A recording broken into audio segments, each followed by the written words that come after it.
Breaking news ఇప్పుడే తెలిసింది తెలంగాణ పరీక్షలు చాలా టఫ్ గా ఉండబోతున్నాయని న్యూస్ ఆర్టికల్ వచ్చింది. ఇదిగోండి న్యూస్ ఆర్టికల్ మీరు ఒకసారి చూడండి.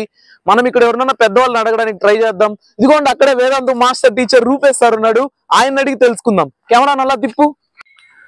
హలో స్టూడెంట్స్, ఎలా ఉన్నారు? యాక్చువల్ గా మన రిపోర్టర్ చెప్పింది నిజమే. ఈసారి ఎగ్జామ్స్ చాలా టఫ్ గా పెట్టబోతున్నారు, ఎస్పెషల్లీ తెలంగాణ వాళ్ళకి. మీరు ఈ న్యూస్ ఆర్టికల్ చూసుకున్నట్టయితే మీకే అర్థమవుతుంది.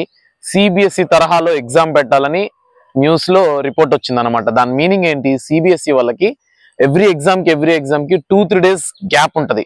ఈ మాట వినగానే మీరందరూ సూపర్ హ్యాపీ అయిపోయింటారు, ఎందుకంటే 2-3 డేస్ గ్యాప్ కాబట్టి జమ్మని చదివేయచ్చని. కానీ ఇక్కడే అసలైన జిమ్మిక్ ఉంది. ఏంటంటే మీకు 2-3 డేస్ గ్యాప్ ఇస్తున్నారు మంచిగా చదువుకోవడానికి. అదే పాటు సిబిఎస్ఈ రేంజ్ లో టఫ్ గా కూడా ఎగ్జామ్ పెడదామని డిసైడ్ అయినారు. కాబట్టి ఈసారి మీరు చాలా కేర్ఫుల్ గా ఉండాలి. అదే తరహాలో ఏపీ వాళ్ళకి కూడా యాక్చువల్ గా లాస్ట్ ఇయరే ఏపీ వాళ్ళకి కొన్ని ఎగ్జామ్స్ కి 2 డేస్ గ్యాప్ ఇచ్చారు. ఈసారి దాన్ని కామన్ గా ప్రతి ఎగ్జామ్ కి పెడదామని కూడా డిస్కషన్స్ నడుస్తున్నాయి.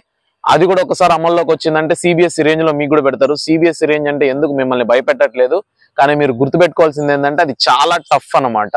అంటే లైక్ మీకు నెంబర్ ఆఫ్ డేస్ గ్యాప్ ఉంటది మీరు చదువుకోవడానికి, కానీ అక్కడ అదే లెవెల్లో టఫ్నెస్ కూడా ఇద్దామని డిసైడ్ అవుతున్నారు. సో మీరు అక్కడ డేస్ పెంచినంత మాత్రాన పుష్ అయిపోయి ఇప్పుడు చదవకుండా లైట్ తీసుకోకండి. ఇప్పటి నుంచి స్టార్ట్ చేయండి.